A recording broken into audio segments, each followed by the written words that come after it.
سلام. امروز میخوام خیارشور با خیارهای ارگانیک بوته‌ای درست کنم. از خیار درختی کمتر استفاده کنین بهتره.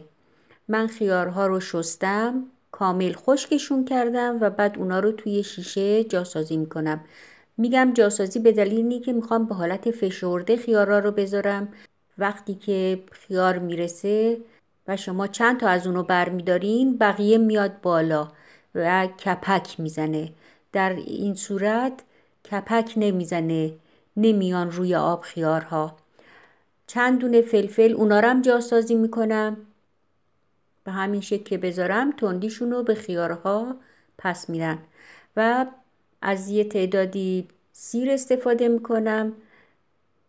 بسته به دلخواهتون میتونین سیر رو کم و زیاد کنین، ولی دیگه خیلی کم نریزین. همینطور تمام خیارها، فلفل سبز و سیر رو داخل شیشه میریزم تا کامل پر بشه. اگر از سبزی تازه استفاده میکنین، حتما بعد از شستن اونا رو خشک کنین و لابلای خیارها بذارین. اما اگر از سبزی خشک استفاده میکنین، میتونین اونو در آخر روی شیشه بریزین. این گلپر، من یه قاشق غذاخوری گلپر میریزم توی شیشه که عطر خیلی خوبی داره. و این هم سبزی خشک شامل ترخون و مرزه هستش. میتونین به جای شیشه از دبه استفاده کنین. من امتحان کردم، اگر اصولی و خوب بریزین اصلا کپک نمیزنه. به همون ترتیب باز خیار، فلفل و سیر رو داخل دبه میریزم. همینطور گلپر و سبزی خشک. من معمولا با سبزی خشک درست میکنم چون باعث میشه که کپک نزنه، چون امکان این که لابلای سبزی قطرات آب بمونه هست. اینم شوید خشکه، رو این یکی میریزم که یه مقدارم طعم شوید بگیره.